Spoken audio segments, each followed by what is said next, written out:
अब खबर उत्तर प्रदेश के फर्रुखाबाद से है, जहां फर्रुखाबाद में आज डिप्टी सीएम केशव प्रसाद मौर्य ने विपक्षियों पर जमकर निशाना साधा। डिप्टी सीएम केशव प्रसाद मौर्य आज फर्रुखाबाद में मेजर सुनील दत्त द्विवेदी के चुनाव प्रचार के लिए फर्रुखाबाद पहुंचे थे, जहां उन्होंने एक विशाल जनसभा को संबोधित किया। उन्होंने अपनी संबोधित सभा में कहा कि लाल टोपी आने वाली पीढ़ियों के लिए खतरा है। साथ ही साथ फर्रुखाबाद में केशव प्रसाद मौर्य ने सपा और बसपा पर जमकर कसा है तंज। उन्होंने कहा कि पहले चरण में साइकिल पंचर हो गई है और दूसरे चरण में साइकिल सैफई पहुंच गई है। साथ ही साथ हाथी का अभी तक कोई भी अता पता नहीं है।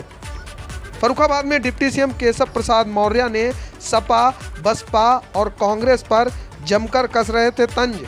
उन्होंने कहा है कि लाल टोपी आने वाली पीढ़ियों के लिए खतरा है। केशव प्रसाद मौर्य ने बसपा और कांग्रेस पर भी निशाना साधा। उन्होंने कहा कि हाथी का अभी तक कोई अता पता नहीं है। कांग्रेस वाले इटली की यात्रा पर गए हैं। केशव ने कहा कि यह कूड़ा करकट आप पहली बार साफ करने नहीं जा रहे, 2014 में भी यह चीज़ें आप कर चुके हैं। दरअसल बद्री विशाल डिग्री कॉलेज में मंगलवार को जनसभा में डिप्टी सीएम ने संबोधित किया था। केशव प्रसाद मौर्य ने कहा कि अब की बार विरोधियों की जमानत जब्त करने आया हूं। उन्होंने लोगों से हाथ जोड़कर पैर छूकर आशीर्वाद भी मांगा। समाजवादी पार्टी में भ्रष्टाचार उनकी कुंडली में लिखा है। उन्होंने कहा कि समाजवादी पार्टी को समाप्त पार्टी हो गई है। आगे उनका सुनिए पूरा भाषण। उन्होंने किस तरह से पूरे भाषण में जमकर विपक्षियों पर निशाना साधा और सपा बसपा पर जमकर कसा तंज। Bureau report, UP TV news, Farrukhabad. इससे धीरे से काम नहीं चलेगा। मैं जानता हूँ धूप ज्यादा है, इसके बाद भी आप धूप हो, चाहे छाँव हो, चाहे आंधी तूफान हो, आप कमल खिलाना चाहते हैं, फिर से भाजपा की सरकार यूपी में बनाना चाहते हैं।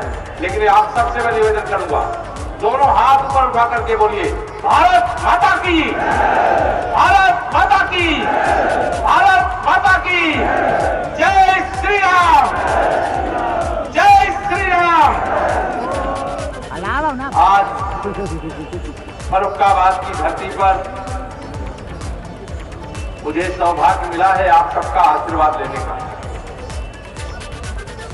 मैं अपने विधानसभा में जो हमारे साथी के रूप में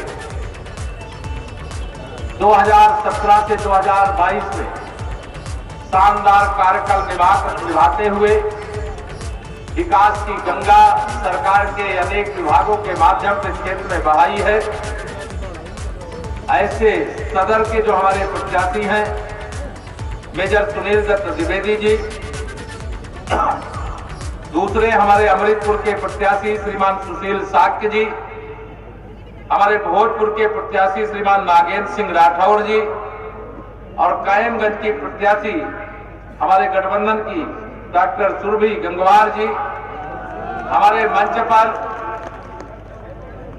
लोकप्रिय सांसद मेरे मित्र श्रीमान मुकेश राजपूत जी, हमारे विधान परिषद के सदस्य और इस जिले के प्रभारी के रूप में जो लगातार आपके बीच में है, ऐसे बहुत ही कर्मठ हमारे श्रीमान अरुण पाठक जी, हमारे जिले के अध्यक्ष श्रीमान रूपेश गुप्ता जी, हमारे यहाँ मंच पर हमारे विधानसभा के प्रभारीगण और संयोजकगण, प्रवासीगण, मैं सबका नाम ले रहा हूँ, श्रीमान अजय प्रताप ढाकरे जी, श्री प्रदीप सक्सेना जी, श्री गिरिराज सिंह दंडोतिया जी, श्री कुलदीप गंगवार जी, श्री डीएस राठौर जी, श्री हिमांशु गुप्ता जी, श्री वीरेंद्र सिंह राठौर जी, हमारे डॉक्टर वीके गंगवार जी, श्री अभय सिंह जी, श्री भास्कर दत्त द्विवेदी जी, श्री अभिषेक द्विवेदी जी, और विशेष तौर से मैं आप सब लोगों के सामने यहाँ पर ये कहने आया हूँ, आपका वोट कब पड़ेगा याद है कि नहीं? 20 फरवरी को आप सबको अपने मताधिकार का प्रयोग करके, साइकिल तो पहले चरण में ही पंचर हो चुकी है, दूसरे चरण में उड़ करके सैफई पहुंच गई। हाथी का कहीं अता पता नहीं है। और ये कांग्रेस वाले कभी इटली की यात्रा पर हैं, कभी कहां की यात्रा पर हैं, किसी को पता ही नहीं चलता है। इनके पास तो फोटो खिंचाने वाले बचे, इतने ही बचे कि इससे ज्यादा बचे। ऐसे सपा बसपा कांग्रेस तीनों का सुपड़ा पहली बार नहीं साफ करने जा रहे हो। ये कूड़ा करकट को 2014 से आपने साफ करना शुरू कर दिया। स्वच्छ भारत बनाया है, स्वच्छ उत्तर प्रदेश बनाया। इसलिए 2014 के लोकसभा चुनाव में आपने कमर खिला करके माननीय नरेंद्र मोदी जी को देश का प्रधानमंत्री बनाने का काम किया। 2017 में सपा बसपा कांग्रेस इन सब का सुपड़ा साफ करते हुए फर्रुखाबाद की 4 सीटों में चौका लगा करके उत्तर प्रदेश में 325 विधानसभा के हमारे सदस्य गठबंधन के साथियों के साथ भेजने का काम किया। मैं जब 2019 का चुनाव आया, मेरा तो पूरा विश्वास था कि सपा बसपा कांग्रेस ही नहीं और जो बचे वो अभी सब मिल जाए, तब भी कमल खिलने से रोकने की इनकी ताकत नहीं है। जिनकी ताकत है वो तो हमारे साथ है। जनता अगर मोदी जी को चाहती है, कमल के फूल को चाहती है, भाजपा को चाहती है, तो ये सपा बसपा कांग्रेस वाले एक होकर के उसे रोक सकते हैं क्या? जोर से बताइए, रोक सकते हैं क्या? जब ये 2019 में नहीं रोक पाए, जब सांपनाथ, नागनाथ, नेवलानाथ ये सब एक हो गए, और इसलिए नहीं एक हुए जिनको आपकी चिंता थी, ये इसलिए एक हो गए थे कि इनको लगा कि भाई माननीय नरेंद्र मोदी जी को अगर दिल्ली से नहीं हटाया गया तो इत्र डाल करके 280 करोड़ रुपया नहीं निकाला जा सकता। इनको लगा कि आलू डाल करके सोना नहीं निकाला जा सकता। यह सब भ्रष्टाचारी बेईमान जो गरीबों का, किसानों का, मजदूरों का, पिछड़ों का, दलितों का अधिकार लूटने का काम करते रहे। 60 साल तक दिल्ली में कांग्रेस ने बैठ करके और 15 साल लगातार सपा बसपा या उत्तर प्रदेश में बैठ करके बर्बाद करने का काम किया देश और प्रदेश को। लेकिन आपने आशीर्वाद दिया और जब कमल का फूल खिला, आज देश में दुनिया का नाम ऊंचा हुआ है और प्रदेश सभी क्षेत्रों में जो फिसड्डी बन गया था, हम अनेक क्षेत्रों में आज देश में नंबर 1 का उत्तर प्रदेश बनाने का काम किया है। और फर्रुखाबाद की अगर मैं बात करूं, सदर की बात करूं, और चाहे मेरे तीनों विधानसभा क्षेत्रों के मैं विधायकों के क्षेत्र में किए गए काम की बात करूं, इनके काम को मुझे बताने की आवश्यकता नहीं, उसके साक्षी आप लोग हो। याद करिए 2017 से पहले बिजली आती थी क्या? याद है कि भूल गए? बताओ, बिजली आती थी? आप बिजली आती नहीं, पहले आती नहीं थी। हम लोग 2017 में आए थे, ये मुद्दा लेकर के आपके पास आए थे। एक समय मुद्दा ये था कि बिजली आती नहीं, और भाजपा की सरकार आ गई, मुद्दा यह है कि बिजली जाती नहीं। अब श्री अखिलेश यादव जी कह रहे हैं कि हम 300 यूनिट बिजली फ्री देंगे।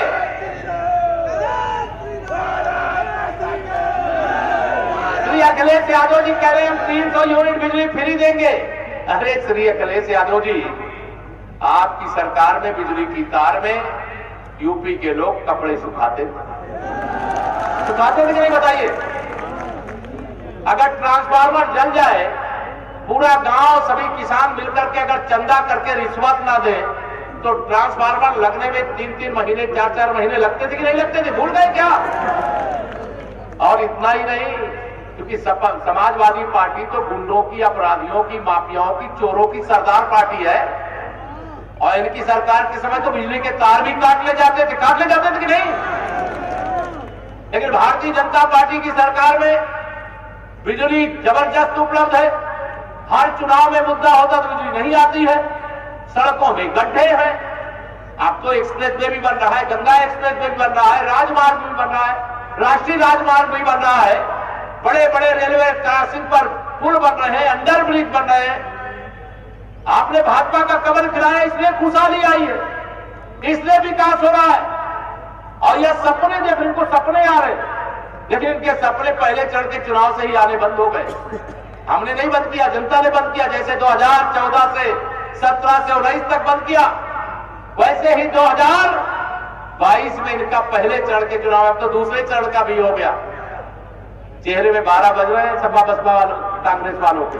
उनको लग रहा है, मैं तो सोच रहा था कि 10 मार्च को जब वोटों की गिनती होगी तो 11 बजे इन सबके चेहरे में 12 बजेगा, लेकिन पहला दूसरा चरण का मतदान क्या हुआ, अभी से इनके चेहरे में 12 बजने लगे हैं। इनको पता चल गया है फिर एक बार 300 पार होने जा रहा है।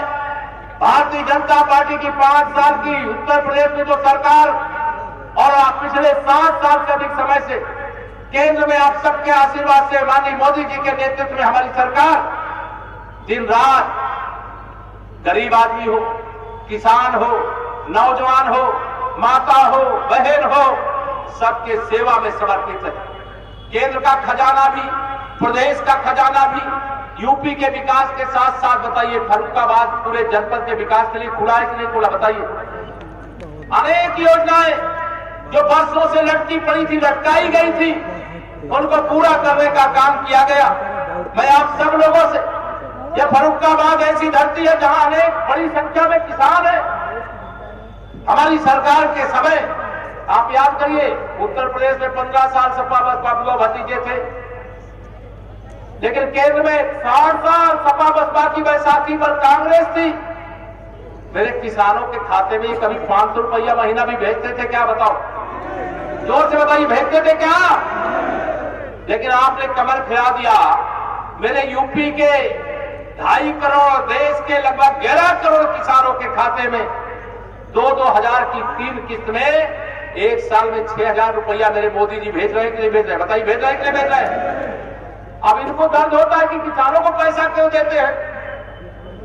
भारतीय जनता पार्टी किसानों को पैसा इसलिए देती है कि उनको खाद खरीदना हो, उनको बीज खरीदना हो और उनको सिंचाई करना हो, तो उसको लेकर के उनको चिंता नहीं होनी चाहिए। वह पैसा 2-2 हजार की 3 किस्त में सरकार भेजने का काम करती है। अभी तक आपको हम सरकारी नलकूप से और नहरों से फ्री में पानी दे रहे थे। जो मेरे किसान भाई है, संदेश में उनको दे रहा हूं, हमारी पहली पारी तो ट्रेलर था, ट्रेलर, और जो दूसरी पारी है वो असली पिक्चर वाली पारी है, पूरा दिखाने का काम करेगा। और पहली किस्त के रूप में आपको मैं सूचना दे रहा हूं, दूसरी पारी की शुरुआत के साथ हम उत्तर प्रदेश के जो निजी नलकूप धारक किसान हैं, जिन्हें 1500 से लेकर 2,000 रुपया महीना तक बिल देना पड़ता, दूसरी पारी में उन किसानों को जो नलकूप लगा करके बिल अदा कर रहे हैं, हम बिजली फ्री करने जा रहे हैं। जो हमारे बड़े बुजुर्ग हैं, जिन्हें वृद्धावस्था पेंशन दी जाती है, सपा की सरकार के समय 500 रुपया मिलता था, बसपा की सरकार के समय तो 300 रुपया ही मिलता था। हमारी सरकार ने जो बढ़ा करके 1,000 रुपया महीना किया है, उसे दूसरी पारी में हम 1,500 रुपया महीना करने जा रहे हैं। उसके साथ एक और काम करेंगे, अभी बहुत सारे लोगों की पेंशन ही नहीं बनी है, गांव-गांव में कैंप लगवा करके वो पेंशन भी बनवाने का काम करेंगे।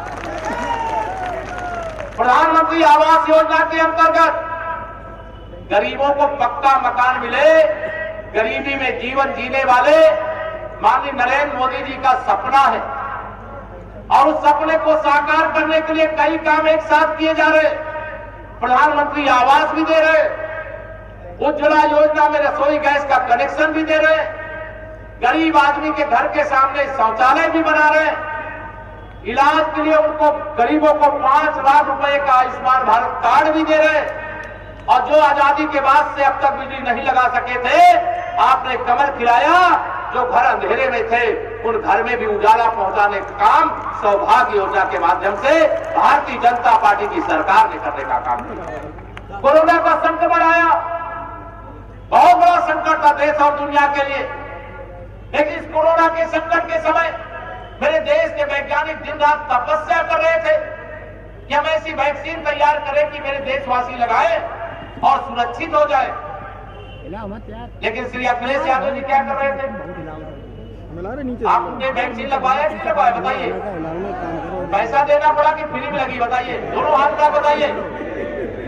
फ्री में लगाने का काम देश के माननीय प्रधानमंत्री श्री नरेंद्र मोदी जी ने किया। और श्री अखिलेश यादव जी कहते रहे कि ये वैक्सीन कोरोना की नहीं है, ये भाजपा की वैक्सीन है। याद है आप लोगों की नहीं? आपको याद है? ये मेरे देश के वैज्ञानिकों का अपमान था कि नहीं था? लेकिन मैं आज इस मंच से फर्रुखाबाद की धरती से सभी फर्रुखाबाद वासियों को, सभी प्रदेश वासियों को आह्वान करना चाहता हूं। 2 चरण में तो आपने सपा बसपा कांग्रेस वालों को सबको वैक्सीन लगाई है, लेकिन इस बार जब आपके यहां 20 तारीख को मतदान होगा, आप कमल के फूल की बटन दबा करके ऐसी वैक्सीन लगा दीजिए तो आने वाली 10 तारीख को समाजवादी पार्टी का नाम बदल करके उत्तर प्रदेश के वर्तमान को भी और भविष्य को भी सुरक्षित रखने के लिए समाजवादी पार्टी को समाप्तवादी पार्टी बनाओगे? समाजवादी पार्टी को समाप्त करोगे? दोनों हाथ उठा के इधर भी बताइए, समाप्त करोगे? आप सब अगर समाप्तवादी पार्टी बनाएंगे तो एक पीढ़ी का भला नहीं होगा, आने वाली अनेक पीढ़ियों का भला हो जाएगा।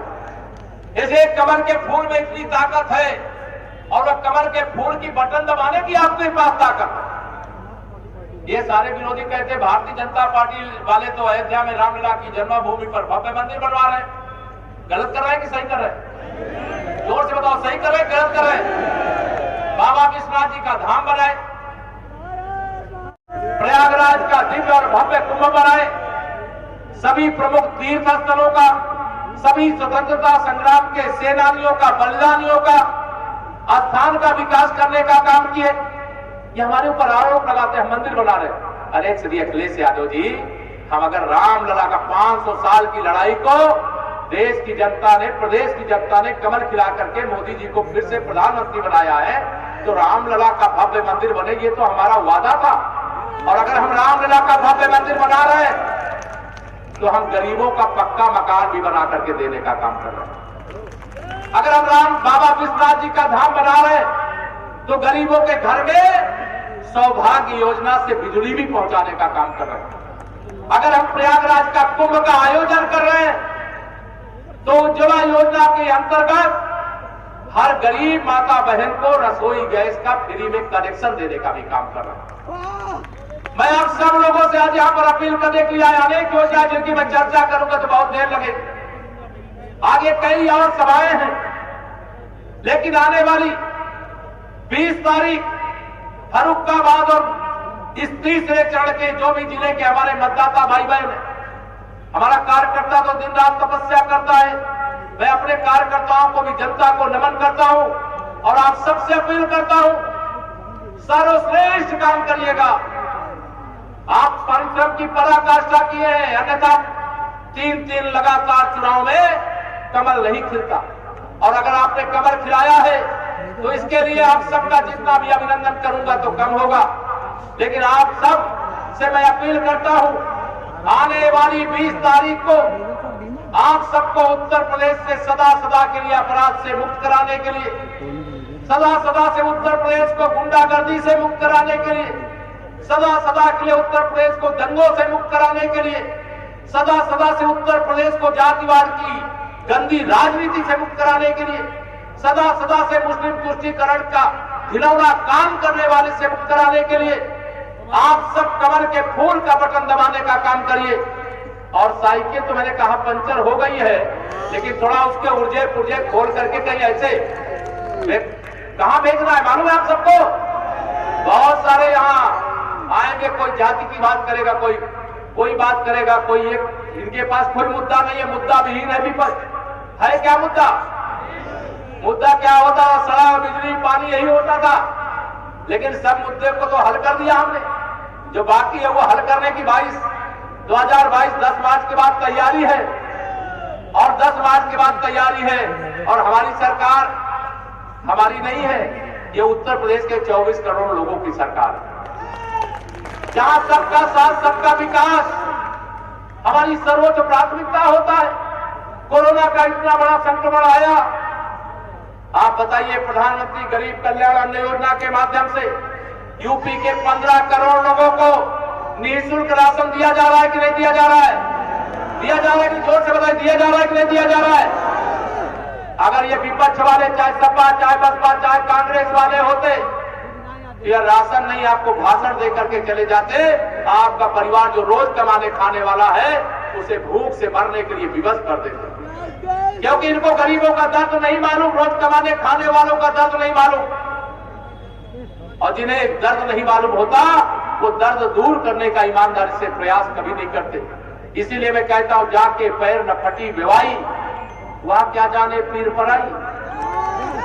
जिसको दर्द ही नहीं हुआ, गरीबी क्या होती इसका पता ही नहीं है, वो क्या आपका दर्द दूर करने का काम करते। अगर इनके अंदर दर्द दूर करने की इच्छा होती तो जब इन्हें मौका मिला था तो वो दर्द को दूर करने का प्रयास करते, लेकिन उन्होंने प्रयास करने की जगह गुंडों और अपराधियों और माफियाओं को बढ़ावा देने का काम किया।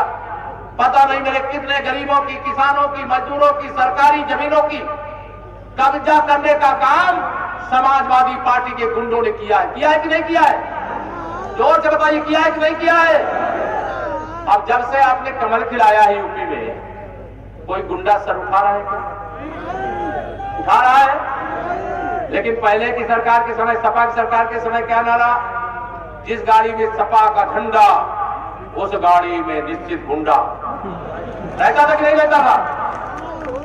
2012 से 17 तक सपा का नारा, खाली प्लाट हमारा, चाहे वो किसी का, झंडा लगा देते थे, कब्जा कर लेते थे। लेकिन आपने कमर खिलाया तो हमने भी बुलडोजर जेसीबी तैयार कर देने का काम किया।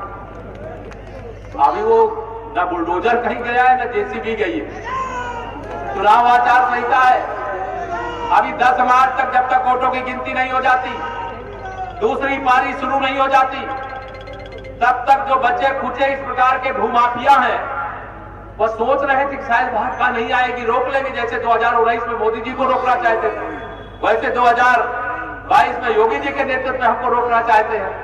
लेकिन ना मोदी जी के नेतृत्व में रोक पाए और ना योगी जी के नेतृत्व में रोक पाएंगे। मैं स्पष्ट तौर से आपको भरोसा दिला करके जा रहा हूं, 300 से ज्यादा सीटें भारतीय जनता पार्टी फिर जीतने जा रही है। अब मैं आपसे चौका लगाने के लिए कहूं तो आप तो चौका लगा चुके हैं, लेकिन एक बार फिर से चौका ही लगाना है, लेकिन केवल जिता करके नहीं भेजना है। इस बार चारों प्रत्याशियों को हमारे यहां से आप सबको जिता करके ही नहीं, विरोधी प्रत्याशियों की जमानत जब्त करा करके भेजने का काम करोगे। आप करने का काम करिए। मैं यहां पर आप सबसे विनती करता हूं, निवेदन करता हूं, मैं वोट नहीं, वोट के रूप में आप सबसे कर्ज मांगने के लिए आया हूं। कर्ज, आप मुझे कर्ज दे दीजिए। डबल इंजन की सरकार के माध्यम से हम विकास की गंगा बहा करके, जरूरतमंदों की जरूरतों को पूरा करके, हम पूरे उत्तर प्रदेश के साथ साथ फर्रुखाबाद के विकास के लिए दिल्ली और लखनऊ के खजाने का मुंह खोल देने का काम। और यह भी ध्यान रखना, अभी बीच में आएंगे बहुत सारे, कोई रिश्तेदार बन करके आएगा, कोई पार्टी की बात करने का काम करेगा, लेकिन यह सब न पिछड़ों के हितैषी है, न दलितों के हितैषी है, न अगड़ों के हितैषी है। भाजपा ही अगड़ा और पिछड़ा और दलित की त्रिवेणी है, और इस त्रिवेणी के साथ ही चलने में हमारे देश और प्रदेश का भला है। देश में 5 राज्यों में चुनाव हो रहे हैं, लेकिन चर्चा केवल यूपी की हो रही है। क्यों हो रही है? उनको लगता है यूपी में बीजेपी को रोक लेंगे तो दिल्ली में 2024 में मोदी जी को भी रोक लेंगे, क्योंकि इनके पास गुंडे और अपराधियों के सिवा कोई है क्या? अब गुंडे अपराधियों के खिलाफ कार्रवाई होती तो दर्द तो स्वाभाविक है। जो गुंडों, अपराधियों और दंगाइयों के सरदार श्री अखिलेश यादव जी हैं, तो उनको दर्द होगा। जो इनके संरक्षक समर्थक हैं उनको दर्द होगा। इसलिए जो जेल में बंद है उसको भी टिकट दे दिए, जो दंगे का आरोपी है उसको भी टिकट दे दिया, जो भूमि सरकारी जमीनों को कब्जा किया उनको भी टिकट दे दिया। तो इनकी मंशा साफ है। ये कहते ये नई सपा है, मैं सावधान करना चाहता हूं, ये नई सपा नहीं, ये वही सपा है जिससे जनता खपा थी और आज भी खपा। ये वही बसपा है जो भ्रष्टाचार करती थी और आज भी भ्रष्टाचार करती है। यहां पर जो भी प्रत्याशी विपक्ष के होंगे, मैं नहीं जानता कौन कौन है, उनका नाम लेना भी आवश्यक नहीं समझता। यहां जो चारों लोग खड़े हैं, मैं इस मंच से अपील करता हूं, ये चारों लोग यहां प्रत्याशी नहीं है, यहाँ प्रत्याशी केशव प्रसाद मौर्य है। ये मैं आप सबसे अपील करके प्रार्थना करके जा रहा हूं और इस बात को ध्यान में रख करके आप सब 20 तारीख को भारी अंतर से भाजपा का कमर खिला करके सुशासन और विकास का रास्ता साफ करने का काम करिएगा। ये बैरियर आपने हटाया है, इसलिए यह दिन अच्छे देखने को मिल रहे हैं। अगर ये सपा बसपा कांग्रेस का बैरियर नहीं हटता तो जम्मू कश्मीर से धारा 370 भी नहीं हटता। अगर ये सपा बसपा कांग्रेस का बैरियर नहीं हटता देश और प्रदेश से, तो मेरे ना तो गरीबों का भला होता, ना मेरे किसानों का भला होता, ना मेरे नौजवानों का भला होता। हम कोई भेदभाव नहीं करते, हम तो सबका साथ सबका विकास करते हैं। हमारे लिए गरीब गरीब एक समान, किसान किसान एक समान, बेटी बेटी एक समान, हिंदू हो या मुसलमान। हमने यही किया है कि नहीं किया है? हमारी केंद्र सरकार की योजना चाहे प्रदेश सरकार की योजना है, उसमें हमने कोई भेदभाव नहीं किया है। इसे मैं विश्वास के साथ आज यहाँ पर कहता हूँ, पूरे यूपी के अंदर मैं ये कह के आया हूँ कि 2022 के चुनाव में 100 में 60% वोट हमारा है। कितना? 100 में 60 हमारा है। 40% वोटों में बंटवारा है और बंटवारे वाले वोटों में भी हमारा है। क्यों है? ये श्री अखिलेश यादव जी कहते हैं पिछड़ों के बड़े भारी हितैषी हैं। श्री अखिलेश यादव जी, आपको शर्म आनी चाहिए। उत्तर प्रदेश के पूर्व मुख्यमंत्री जो अभी आपके पिताजी इस धरती पर हैं, जिन्होंने अयोध्या में राम भक्तों को गोलियों से भूनने का काम किया था, याद है कि भूल गए आप लोग? और दूसरे बाबूजी श्री कल्याण सिंह जी अभी इस धरती पर नहीं है, और जब उनके सामने राम भक्तों पर गोली चलाऊं कि कुर्सी को चढ़ाऊं रामलला के चरणों में, जब यह समय आया तो उन्होंने कुर्सी चढ़ा दिया रामलला के चरणों में, लेकिन किसी राम भक्त को खरोच नहीं आने दिया। और ऐसे बाबूजी जी का जब निधन हो जाता है, श्री अखिलेश यादव जी, आप बाबूजी को श्रद्धांजलि देने भी नहीं गए थे। पिछड़ा वर्ग आपको कभी माफ नहीं कर सकता। अगर आपके दिमाग में तुष्टीकरण की गंदी मानसिकता नहीं होती तो आप कम से कम पूर्व मुख्यमंत्री थे। आप भी पूर्व मुख्यमंत्री के नाते मरने के बाद कोई दुश्मन रहता है क्या? लेकिन उनको दुश्मन माना इन्होंने मरने के बाद भी, और उनको श्रद्धांजलि देने का काम नहीं किया। फिर देश के विभाजन का जिम्मेदार उस मोहम्मद अली जिन्ना का नाम लिया, जिसके कारण से लाखों लाख लाशों के ढेर लगे थे। उनको सरदार वल्लभ भाई पटेल की बराबरी पर, राष्ट्रपिता महात्मा गांधी की बराबरी पर लाकर के खड़ा करने का पाप किया। ऐसे श्री अखिलेश यादव जी और उनकी पार्टी को और उनकी साइकिल को क्षमा करना चाहिए क्या? भारतीय जनता पार्टी ने अपने संकल्प पत्र में वादा किया है, हम उत्तर प्रदेश के अंदर बाबूजी कल्याण सिंह जी के सम्मान में ग्रामों के उन्नयन की योजना शुरू करेंगे और उसको आगे बढ़ाने का काम करेंगे। अभी तक हमारे यहाँ 51,000 रुपए कोई बेटी का विवाह होता है तो मुख्यमंत्री सामूहिक विवाह योजना